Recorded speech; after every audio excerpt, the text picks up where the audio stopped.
Guys, magandang araw dyan sa inyo. Samahan nyo ako magluto tayo ng nilagang pata ng baboy guys. Ulam, ngayong tanghali. Tikman muna natin yung gawa natin guys. Mainit pero masarap. Ano pang hinihintay nyo? Let's go!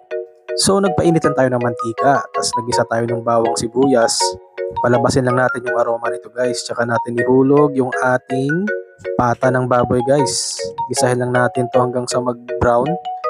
At hanggang sa lumabas yung kanyang tubig guys. Palabasin natin yung tubig dito kasi minsan malansa yun eh. So dito nagisa na tayo. Nilagyan natin to guys ng buong paminta. At saka nilagyan na rin natin ng asin. Ginisa natin ulit yan guys at nilagyan ng tubig tsaka asin. Tsaka pork cubes. Nilagyan na rin natin guys ng magic sarap. Papakaluan natin to guys sa pressure cooker ng nasa 20 minutes to 25 minutes guys. Dito ay okay na, tinanggal na natin yung takip ng pressure cooker. At nung tinignan natin kung malambot na, nilagay na natin dito yung mga gulay guys. Saging na saba tsaka repolyo yung nilagay natin dito. Tinikman ko rin yan guys ulit nang naaayon sa panlasa ko. So nung okay na, inilagay ko na yung mga gulay.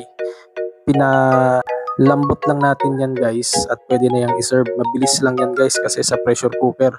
Inuna ko muna dito yung saging na saba guys. At tapos nilagay na natin yung repolyo natin. Tinakpan lang natin to guys ng mga nasa 6 minutes guys. Para mabilis maluto yung saging na saba. Dito ay tinikman na natin yung ating finished product guys. So okay yan, masarap yan guys. Dito kumuha tayo ng karne at tinikman na rin natin. Kahit mainit yan, laban yan guys. Try nyo yung luto na to, masarap to, promise.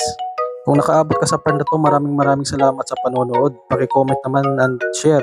Paki-comment kung taga saan ka para malaman ko kung saan nakaabot yung video ko na to. Maraming salamat guys, ingat kayo palagi. Bye-bye!